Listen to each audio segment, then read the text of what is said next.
Ladies and gentlemen, let me please welcome the infamous or famous Step Sinatra, who is a leading voice in the modern grounding movement and a lifelong advocate for natural health and performance. The son of the world famous pioneering cardiologist, Dr. Stephen Sinatra, Step has carried forward his father's legacy while forging his own path, bringing grounding to the real world, high performance environments, especially travel. We're going to have a great conversation today.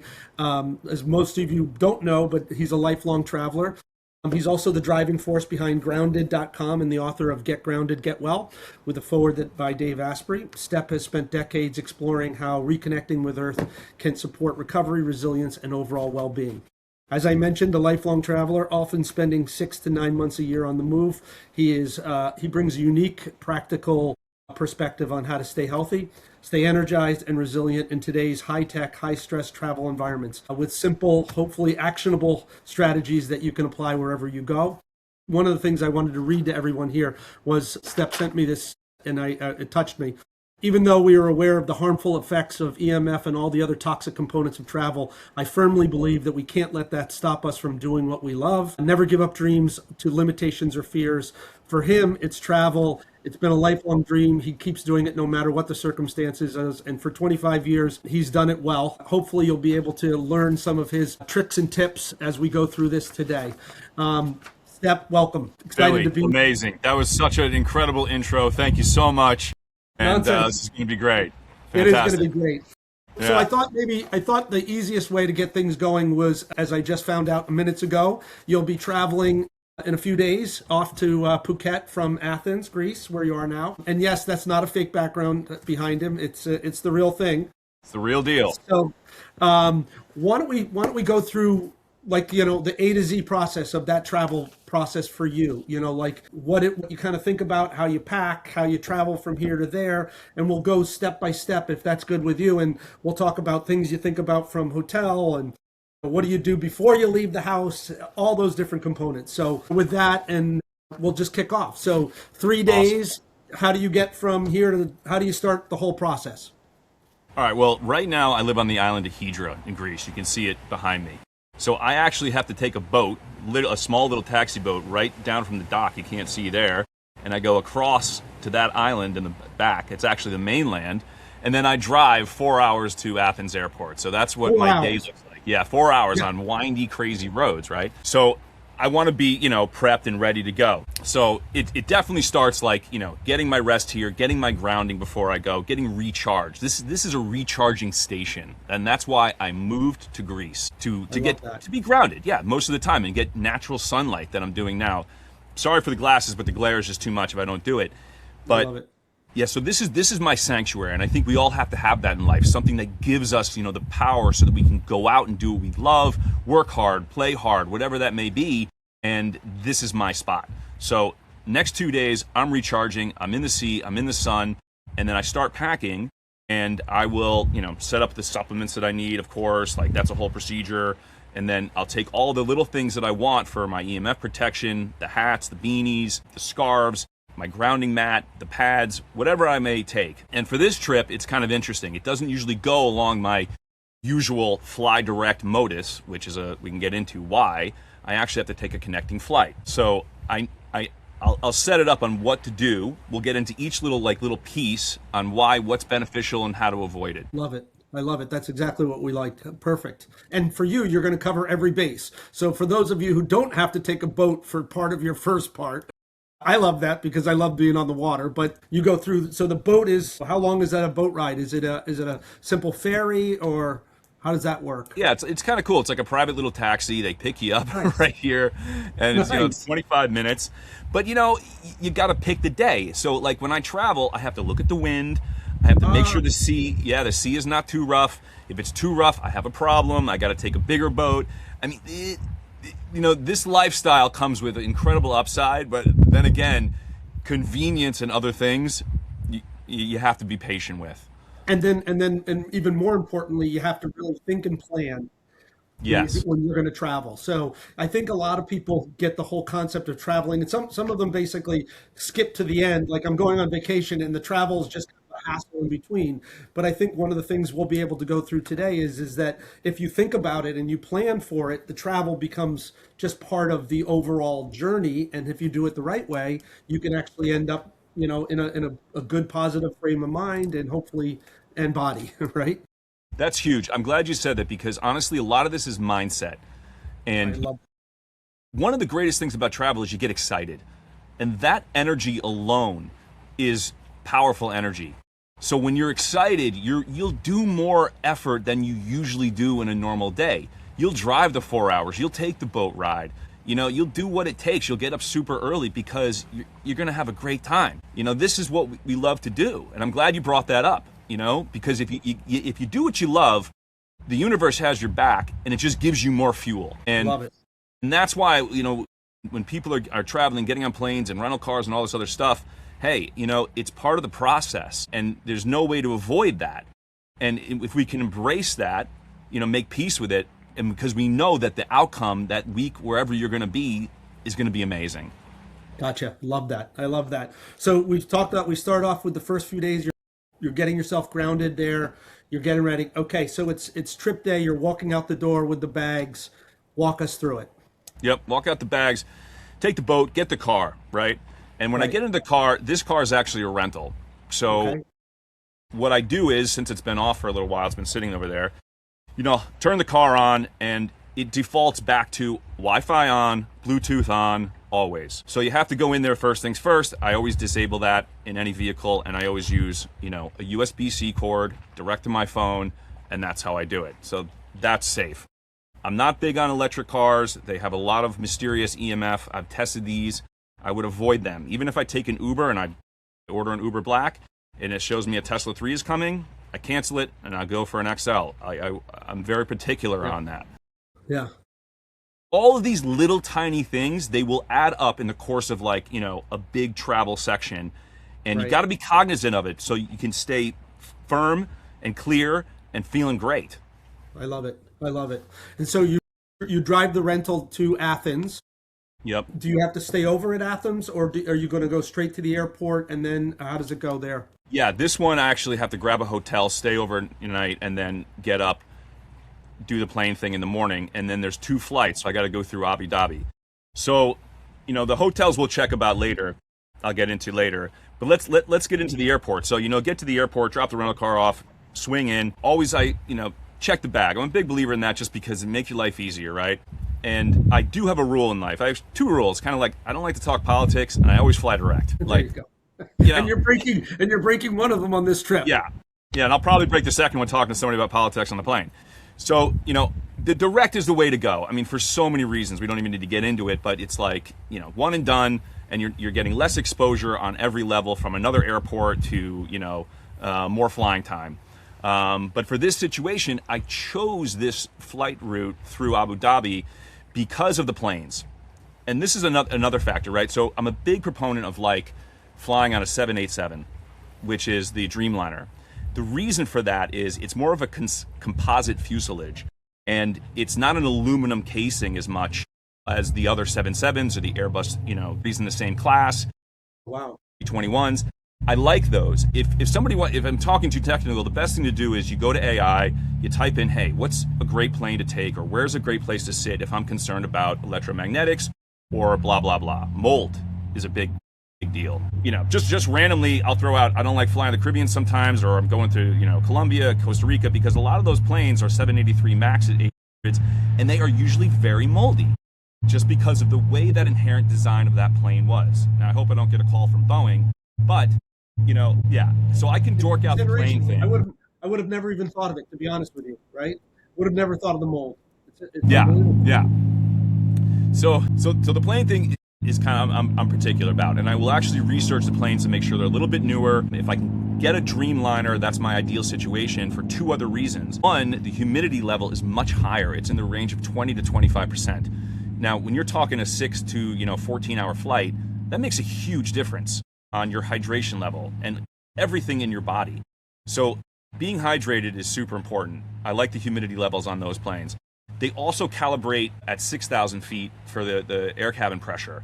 Instead of most planes will will actually calibrate you around 8 or 9,000. That just helps overall with less jet lag, your ears. It's a better way to fly. So I know I went right into the planes.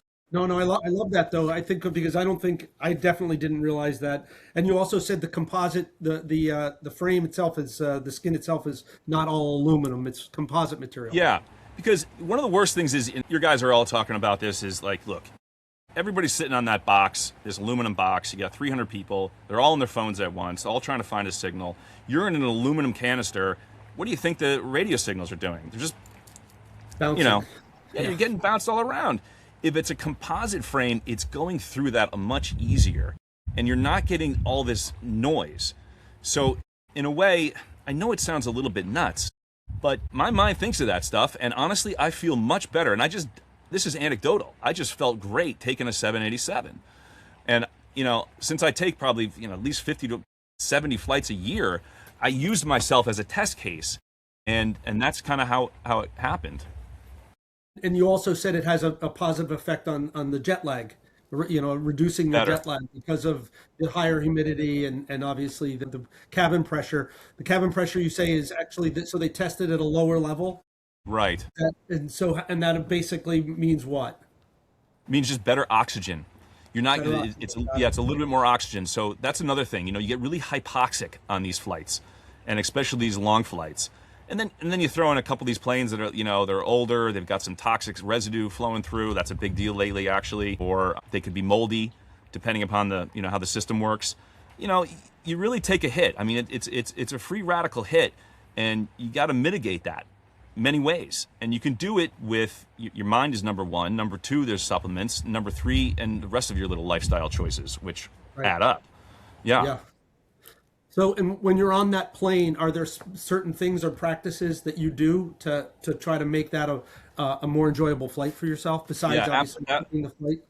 Absolutely. I mean, I always get an aisle seat, number one, even though the window seems more glamorous, just because I want to get up every 45 minutes to move around.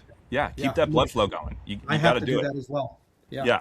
And I mean, I'll share some of my health history too. I mean, I've had sensitive health, and sometimes I have polyuria, which I have to, go to the bathroom a lot. So that actually gets me going, and I have to do it. And I'm okay with that, but I have to be very cognizant too of like fluid intake. Mineral intake is really important, and you just got to kind of get a mindset of, okay, I'm doing this. It's not great for my health, but I'm going to make it okay, and I'm going to do whatever I can do to just feel great afterwards. Yeah, I love that. We actually just partnered with Mineral Resources International to, it's fascinating. We'll talk about that later, but I'm a big believer. Once you use it, I can tell you as personal, it's like, oh my gosh, it's life-changing how different you minerals feel. Yeah. Right mix in the body going, and you're critical now. Critical these days. You talking electrolytes or mostly just carbon-based minerals? Mostly electrolytes is what I use personally. But it's, but it's going, every day I learn something new, right? I mean, it's one of those things where you're like, oh, I'm into this. I have a conversation with a person like yourself, and you're like, try this. And you're like, oh, I'm in, right? And it works, right? I mean, that's the greatest test of everything that we're hoping to, for people. This is an anecdotal, as you just said. This is what it works for you, and we're hoping that it works for other people, as opposed to, giving you the scientific reason why it should work. We're telling you, hey, it works. It makes you feel better. So besides the aisle, what other things are important to you? Real quick on the minerals, though, I want to say one thing, because this is really important. That's my number one thing is minerals, especially on the flights. And the reason is I want people to think about this. We're electrical in nature. This whole body, and as we learned, is grounding, is an electrical being. And you need those minerals because that's what helps you create the charge. And they severely get depleted in any sort of oxidative situation. So I wanted to get that. All right. Anyways, back to the plane. Yeah. So, of course, I prefer to fly business, okay? If you can at all times. And this flight that I'm taking to Phuket, that was another part of the deal. I was very researching a decent price for business. And the reason is, all ego aside, it's just more comfortable. If you're going to do it, try to make your life as comfortable as possible.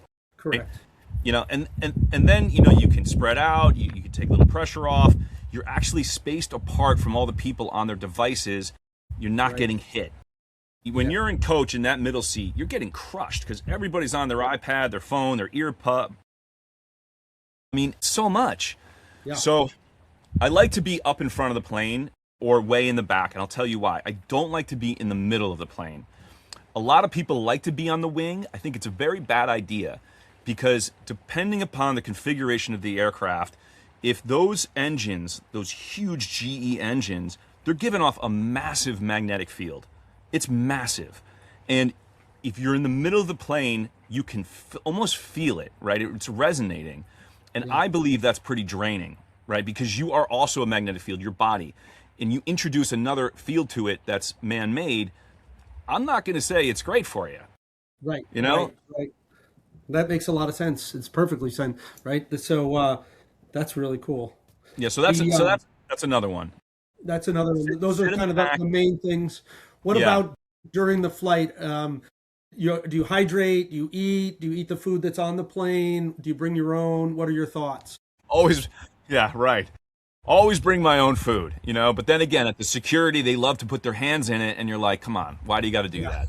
You know, like, right. And then your food's getting radiated too, but honestly, look, that food they give you in the aircraft, that's no bueno. I mean, that's just kind of like dead energy food, but, you know, sometimes it's great, right? You probably know, you know what I'm talking about. Yeah. I was relating a story earlier. Steph and I were talking before this about how I was I lived in Japan, in Asia for 3 years, and I never would eat any food on the plane, or, you know, and I'd only drink water and things like that. But one time I happened to get bumped up to international first class, and I found out that the chair goes fully down to a bed. This is back in the old days, obviously, which I was thrilled about. And I was like, I'm not going to eat. And then I heard the person next to me ordering their Chateaubriand, and I immediately came back up and said that I can eat. We'll try it. We'll make exception. There's always an exception to the rule. There are, right. But and that's yeah. You got to have fun with it. You know what I mean? Like, you don't want to feel like you're missing out on the sweetness of life, because then you're giving yourself an unstated intention that, you know, you're sacrificing something. You don't want to do that.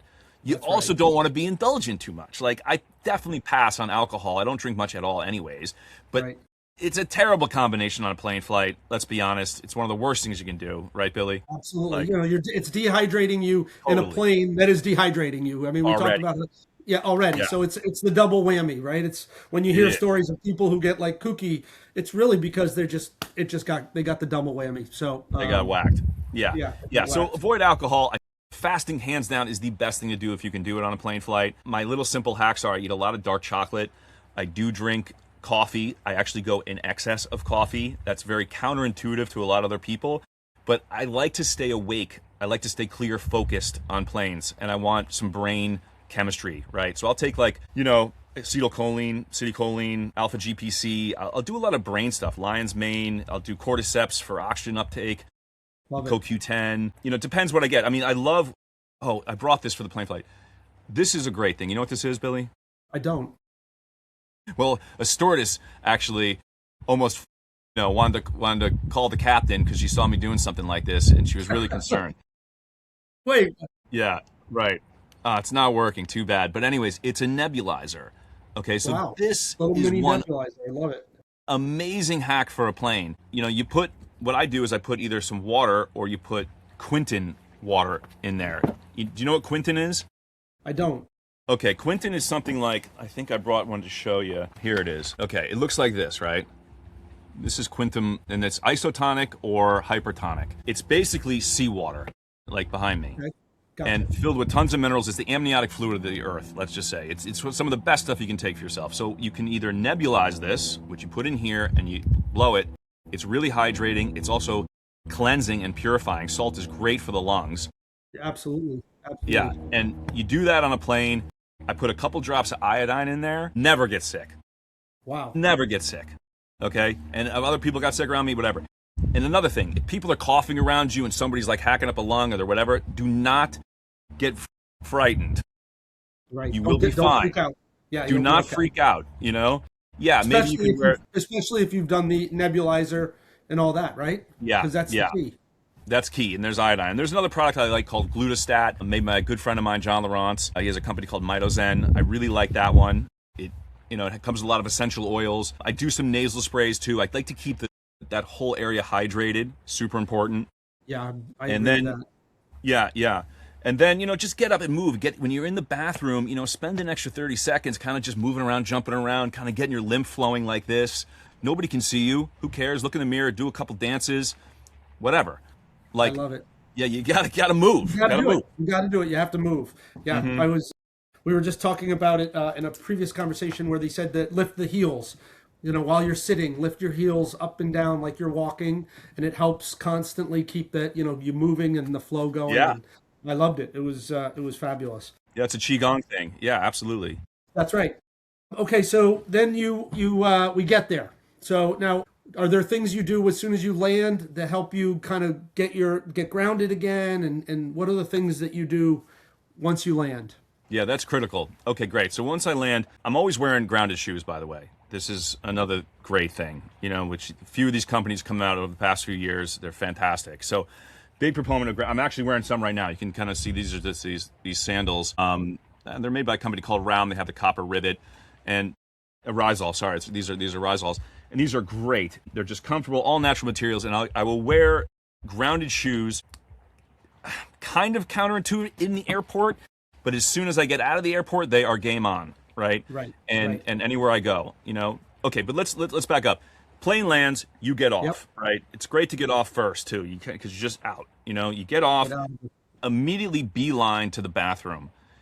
Get your hand in the water, all right, in the sink, because as soon as you touch a body of water, even if it's connected with pipes on it, right, especially in these airports, you're going to be grounded, and you hang out there for about 30 seconds to a minute, and just visualize yourself Letting the discharging. water go on your hands. Yeah, and try to touch the faucet. Hopefully it's more metal than plastic, or if there's a metal part in the bottom of the sink, I know it's kind of gross, you just touch it with your finger, you'll be grounded. So that's what you want. Or if you don't want to do that, you find the water fountain. That's always grounded. I've tested this. So you can touch the water fountain, put a little moisture on your finger, hang out there for a minute or two, and discharge. You just visualize yourself discharging Let all it that all go. electromagnetic energy that you picked up from that flight. You're good. That's step one. That's Keep fantastic. moving. Get your bag, right? Get out of the airport as fast as possible. Race to open Yeah. ground. You do not want to hang out there, all right? I know people love the lounges and everything else, but I'm telling you, just minimize your time in the airports. Great point. Yeah. And we didn't talk about the security, but it's a given. You can fast track in Europe, do it. If you have, right, always get the speed thing, move through as fast as you can. I never go through the scanners. Okay? Never. I will not do. I did it one time, and I said to myself, I will never do it again. So you just tell them, I want the hand search, right? You just Absolutely. Now it's not pleasant. It's not fun, and they make it that way. Okay? You got to have the mindset of like, even if this guy is going to do it, you just keep moving. But that is not a good thing. And what I say is, and I have a note from a doctor, that I got in Germany. I've never had to show it, but if anybody doesn't want to take it, you just say, my doctor said I need to pass on this. And if they try to talk you into it, you say, my doctor said I can't do it. I'm sorry. And they'll let you go through. gotcha. Or, if you're a woman, just say you're pregnant. Yeah. That's it. Yeah. But that alone is a big deal. I don't want to get into the technicalities of it, but pass on that. Suffice to say, hard no. We're a hard That's a no. hard. on That's the a scale. solid. That's a solid no. If anything gives me anxiety in the whole process, it's that event right there. I feel the same way. I think that might be why we skipped over it, right? It was like I'm just trying to Exactly. flush it out of my brain that it Yeah. happens. So Yeah. So we're going to go around that, and like you say, the quickest, shortest way, kind of like the same theory with the airport period. You want to spend the minimum amount of time there as possible. Just move Exactly. along, right? Yep. Get in, get out. Just what? Yep. It's A to Z. Yep. And then so when you get out of the airport, let's say you get out of the airport are you flying into Bangkok or are you flying straight to Phuket? No, so I'm connecting through Abu Dhabi, which I told you is rarely a very rare thing for me ever to do this. Right. But those planes that I wanted lined up, and the timing of the flights lined up, and the business class was a great price, better than any I'd ever seen. Perfect. So I had to say yes. You see what I mean? Perfect. So Great. that's why I did it. But when I land in Abu Dhabi and I have a 2-hour, let's call it intermission. Layover. Yeah, layover. I'm going to do what I told you. I'm going to go to the bathroom, do my hands, right? And then maybe I'll hit the lounge and just grab a drink, not, I mean, like water, like a sparkling water. I forgot to mention that. Gotcha. If you're going to drink anything on the plane, it's actually really great if you can get Pellegrino. That carbonation is a beneficial thing to the body in terms of oxygen uptake. I know that the science is a little bit conflicting on this, but this is another anecdotal thing that I've just tested with myself. If I drink sparkling water most of the flight, I feel great. And sometimes a lot of people talk about hydrogen pellets. Yeah, I've done that. Didn't notice too much about it, Sheila G is also really good. I didn't mention that one. I'm a sparkling water person. That's it. That's all on the plane. Little, I'm not sure if I'm supposed to have the ice cubes, but throw a few ice cubes in there and let's make it a party, right? Yeah. That's the best. Feel like, and feel like you're having a gin and tonic, but you're not. It's just sparkling water. That's a great thing to do. So yeah. So anyways, I'm in that airport. 2 hours. I'll ground out a few times. You're always safe if you hang out in a bathroom. There's going to be very minimal EMF in a bathroom. Right? I know it sounds crazy. Yeah. So even if you're in the lounge and you want to hang out in pick a corner, pick the bathroom, if you want to just get away from it all, the airports are worse than the plane itself. Really. Wow. I know it's hard to believe it. It's Is crazy. It because of the amount of people or just everything that's going on? Concentration, and also all the networks that they set up, the 5G, there's so much Wi-Fi pounding in there. It's a lot. Every time I've tested it, it's like off the charts. The planes are actually decent. I mean, they're not too bad. Will you wear your certain clothing? Your like the beanie? Yeah. Oh, we forgot to mention that. Yes, definitely. I usually wear the beanie. Gotcha. And let me back up and say something. I mean, there was a point in my life when, so I went through this whole health crisis. I was actually in the hospital this is 2007, and I went in there and they gave me a 1% chance of living, right? And yeah, it's kind of crazy. I mean, I literally was like 40 kilos, which is like, 84 pounds. Yeah. And they said this guy's not going to make it through the night. So it's like, wow, that's how bad my health crisis was at one point. Seriously. Wow. So in that moment, I mean, I got through that whole thing. I had a little bit of a near-death experience. But as I went through that over the next few days, it came to me like that all I wanted to do after I got out of this was, 1, travel the rest of my life, and 2, help people. Those were like the 2 things that came to me, right? I love that. And I've stuck with that to this day. Like, that's been my mantra, Right. And yes, I've had sensitive health up and down. That was a really tough period. But what I want to tell people is like, look, if I can do it, and I do it as much as I do, you can. Anybody can. Yes. Yeah, and don't get fearful. I mean, I know it's easy on 1 trip, 2 trips, whatever. You can do it. Your body is resilient. Right. And it can handle it. So and all of this, the grounding and the protection from EMF, this is all part of you look incredibly healthy today. And obviously you continue to do, travel all over the globe all the time. And it's not affecting your health in a negative way. Right? Yeah, because learned. But it gives me that feeling of like, life is great. Life is worth living, that excitement.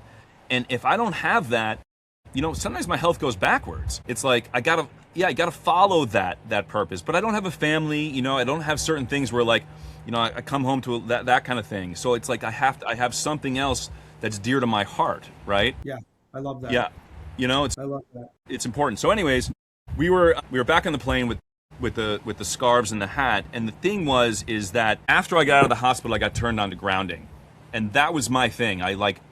It was like I had been searching for my health for many years, spent a ton of money, and as soon as I found the ground, which was free, I got better. I really got better. So it was an epiphany for like the grounding, and also to mitigate some of these EMFs, because when I was in the hospital, people would come in with phones, or somebody showed me a computer with photos. I literally felt sick.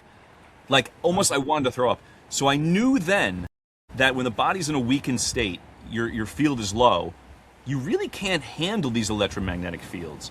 But when you're strong and resilient, you're going to be fine. Really, you're going to be okay. Yeah. Yeah. And then and a lot of the tips that we're talking about today are ways to help your body protect itself and Totally. stay energized so that you can you can travel and you can get to those happy places and be able to be grounded and in touch with nature and all the things that your body thrives on, really, right? Yeah, yeah. Well I said. love that.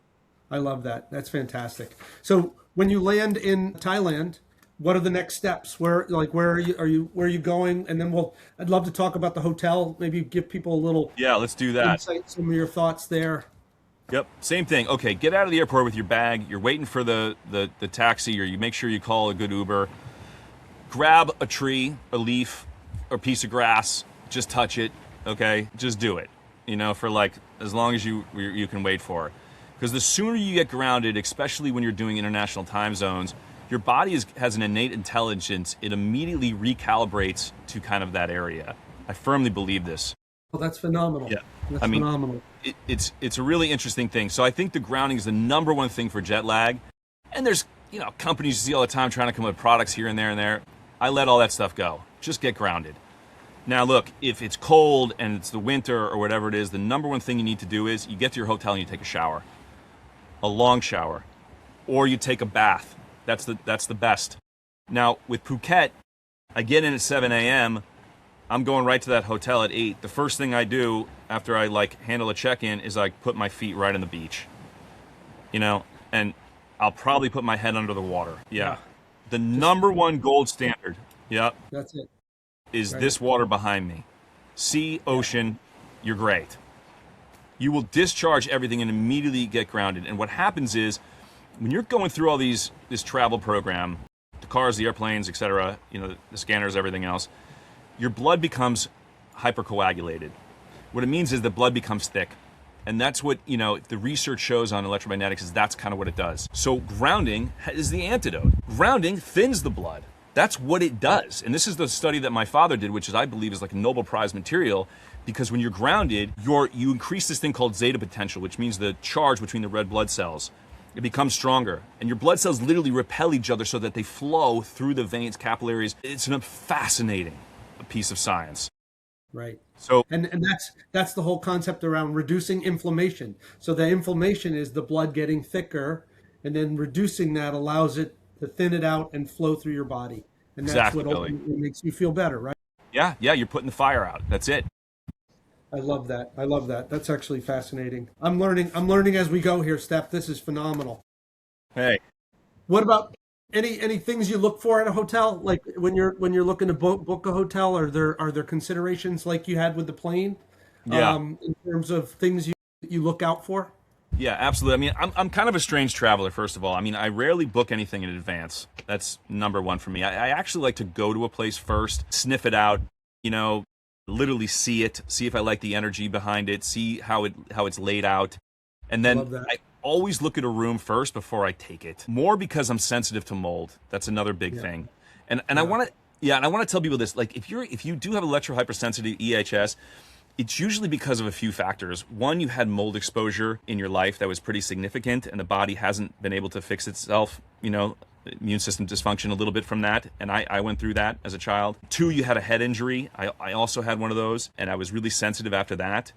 Those are the two things. And then three, if you had Lyme disease, because somehow the same detoxification pathway, if you can believe that EMF gets detoxified, seems to kind of run through this almost system. And yeah, if you've been overtaxed and overburdened, especially if you've been like too much heavy metals, that's another issue I had, way too much mercury taken out, 16 fillings taken out. I mean, all these things add up.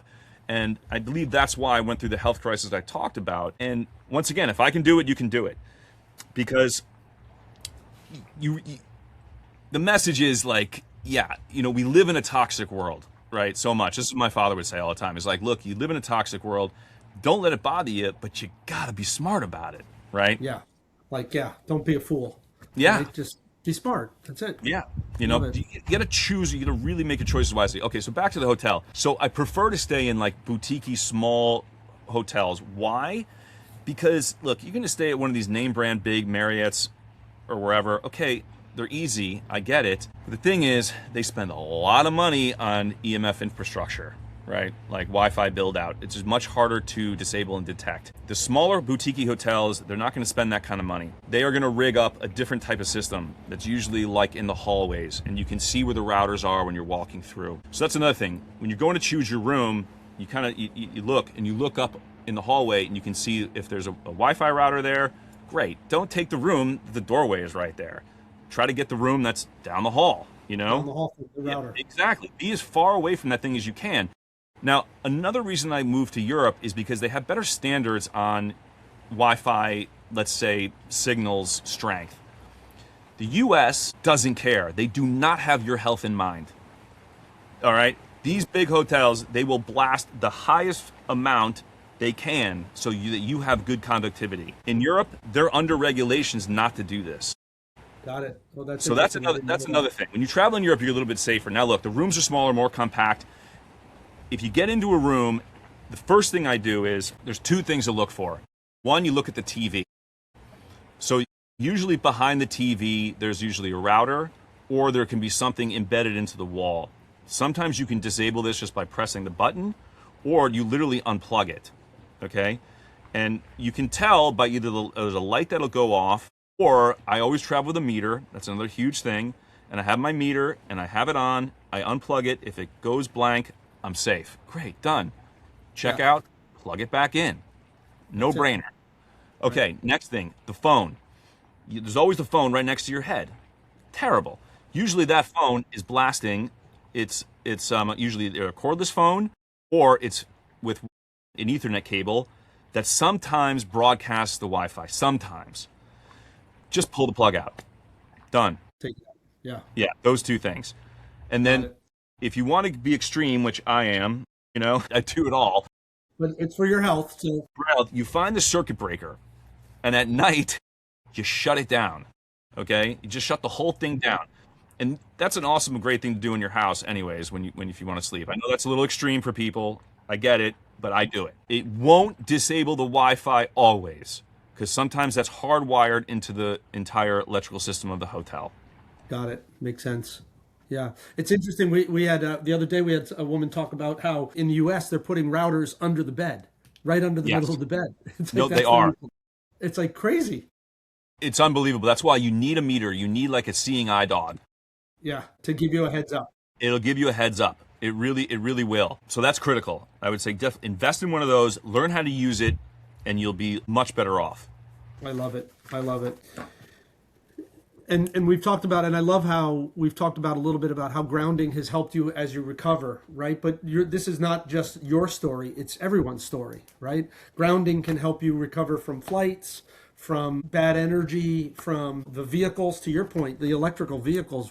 I'm with you on that. We don't even know what's going on there yet, right? I mean, it's like one big, so broadly, I think that's one of the themes that we're excited about too, that grounding actually helps people recover from travel, whether it be better sleep, better physical reduction of inflammation, other things like that, stress, etc. I mean, this is basically your mantra. Is that fair?